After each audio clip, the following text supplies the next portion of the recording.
More than 20 years of war, and it took a tsunami to make the world discover a country called Sri Lanka.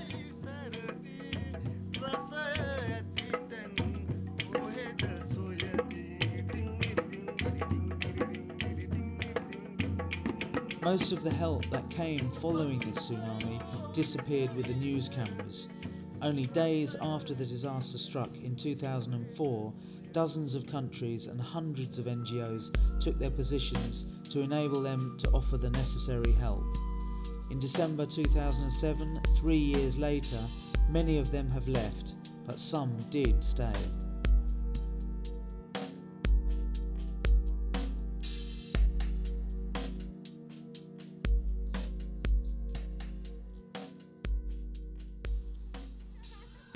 Thanks to the voluntary organisations that stayed, some of the main infrastructure was reinstated and many of the homes of the worst affected areas on the coast have been rebuilt.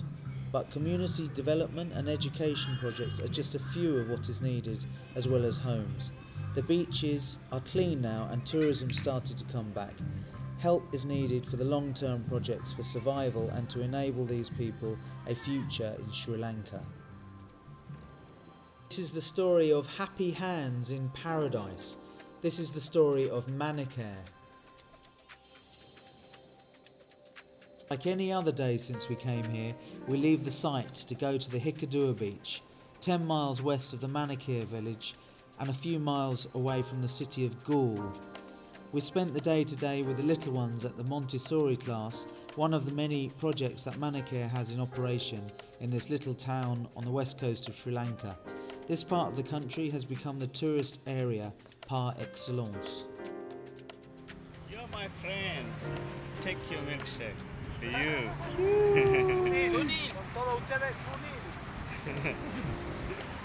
Thank you, my friend. Really nice. Thank you. You enjoy, huh? Thank you.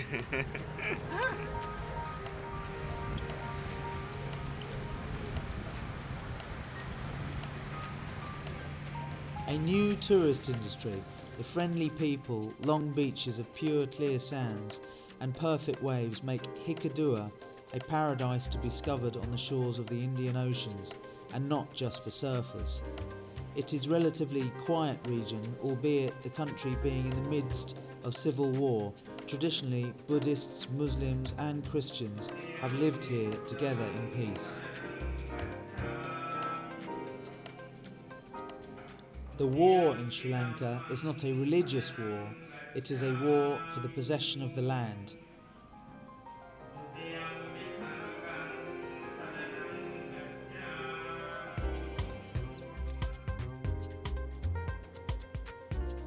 A land which they refer to as the Tear of India.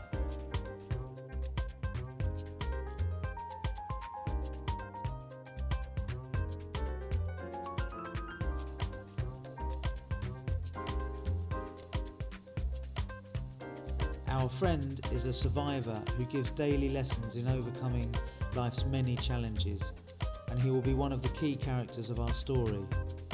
The tsunami destroyed his house, it dragged him into the forest, wounding him so badly he nearly lost both legs.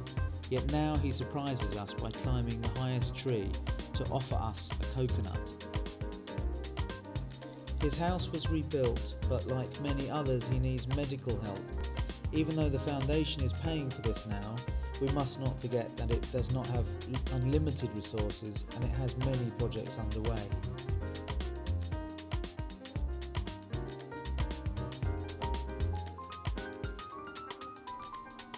Not only does the Manicare Foundation help people in this area, it is also present in places directly affected by the war.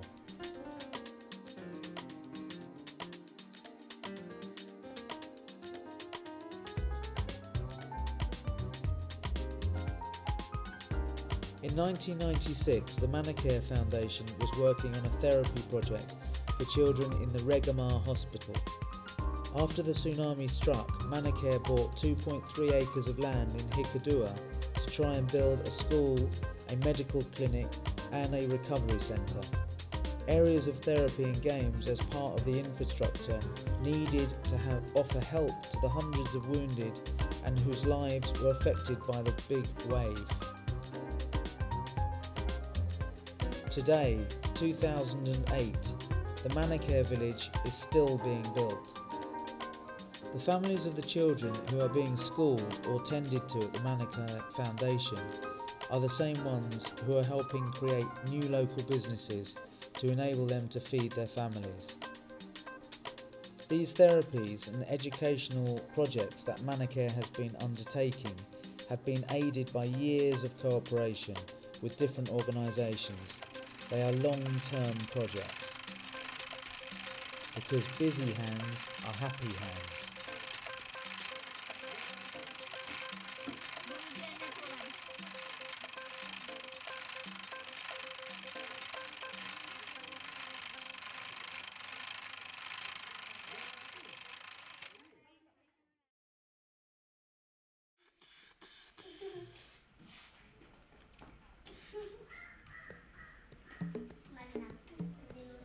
The only wish that the people of Sri Lanka have is that their leaders have the wisdom to bring peace to their land. The only wish these children have is to play and study. The only wish of these parents is to be able to feed their children.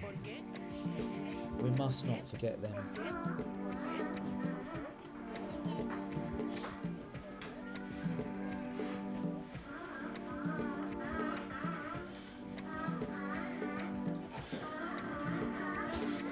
There is an island in the Indian Ocean which they call Elephant Island.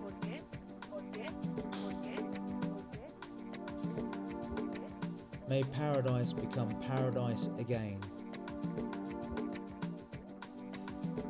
Dedicated to the Manicare Foundation, Sri Lanka.